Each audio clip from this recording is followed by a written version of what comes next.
जब तक ये विजुअल्स आ रहे हैं बढ़िया से, हर्षदा के पास चला जाए और जान ले जाए आज के सारे important stocks in news. Harshada, good morning. Good morning Ashish. Pharma कंपनियों पर नजरें रहेंगी। एक तो डॉक्टर रेड्डीज के नंबर्स आज शाम को आएंगे, उससे पहले लुपिन पर हम पहले रिएक्ट करने वाले हैं। तो लुपिन के केस में ये हुआ है कि मुनाफा 52% बढ़कर आया है 359 करोड़। हालांकि एक्सपेक्टेशन से काफी कम है क्योंकि 498 करोड़ का अनुमान था।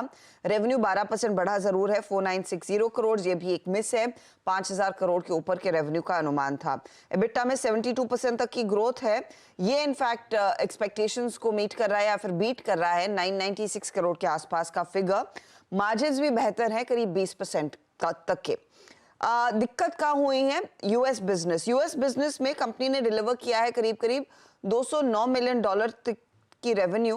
क्वार्टर ऑन क्वार्टर डिक्लाइन है, लेकिन ये लोअर एंड ऑफ गाइडेंस को मीट करती हुई दिखाई दे रही है। इंडिया कारोबार में सिर्फ 8% तक की ही ग्रोथ देखने को मिली है। हालांकि ग्रोथ मार्केट्स यानी कि ईमिया में करीब करीब डबल डिजिट ग्रोथ देखने को मिली है। एक दवा की जो आप बात कर रहे थे, ये ग्लोकोमा ट्रीट करने वाली दवा है और ऑक्यूलर हाइपरटेंशन, उसको अप्रूवल यूएस एफडीए से मिल गया है। $77 मिलियन का मार्केट साइज है। तो ये स्टॉक आप रेडार पर पहले रखेंगे। एफएमसीजी कंपनियों में बेस्ट परफॉर्मेंस आप कह सकते हैं गोदरेज कंज्यूमर का। लॉस जरूर दिखाई दे रहा है 1893 करोड़ का, लेकिन यहां पर वो इन्होंने जो डाइवेस्टमेंट किया था उसका एडजस्टमेंट है, उस लिहाज से एक एक्सेप्शनल लॉस आया है 2375-76 करोड़ के आसपास का।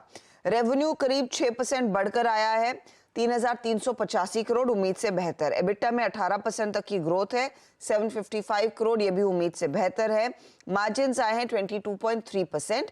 डोमेस्टिक ऑर्गेनिक वॉल्यूम ग्रोथ 7%, 6 से 8% के अनुमान के सामने, और ओवरऑल वॉल्यूम ग्रोथ आई है 12%। इंडिया बिजनेस में वॉल्यूम ग्रोथ 15% है।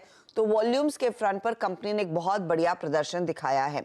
गुजरात गैस रेडार पर रखेंगे, नतीजे उम्मीद से बेहतर है। मुनाफा 86% बढ़कर 409 करोड़ पर आया। 5% की ग्रोथ रेवेन्यू में जरूर है 4134 करोड़, और एबिटा करीब 47% बढ़ा है 591 करोड़।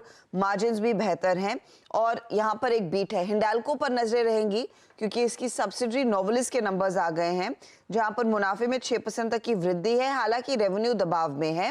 कंपनी ये मेंशन कर रही है कि एडजस्टेड एबिटा में करीब करीब 28% तक की ग्रोथ देखने को मिल रही है। उस लिहाज से स्टॉक हिंडाल्को वाला आप रेडार पर रखेंगे। तो ये कुछ कंपनियां हैं जहां पर इनफैक्ट आप रिएक्शन के लिहाज से HPCL भी रेडार पर रखेंगे, जहां पर बोर्ड बैठक में बोनस पर विचार होगा।